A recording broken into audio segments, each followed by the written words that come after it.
আসসালামু আলাইকুম রহমতুল্লাহ। আপনারা দেখতে পাচ্ছেন ডাব্লিউএস ওয়ার্ড, তারপর হচ্ছে দ্যাট, তারপর হচ্ছে সাবজেক্ট, তারপর ভার্ব, এক্সটেনশন, প্লাস ভার্ব আবার এক্সটেনশন। এটা বেশি ফোকাস রাখবেন। এই ভার্বের সাবজেক্ট হচ্ছে এই থার্ড ব্র্যাকেটের মধ্যে যা দেখতে পাচ্ছেন, আর এই ভার্বের সাবজেক্ট হচ্ছে এই সাবজেক্ট।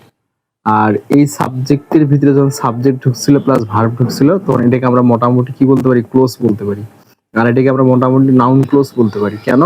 কারণ এই ক্লোজটাকে ইট দ্বারা রিপ্লেস করা যায়, আর এই ক্লোজটা সাবজেক্টের জায়গায় বসছিল।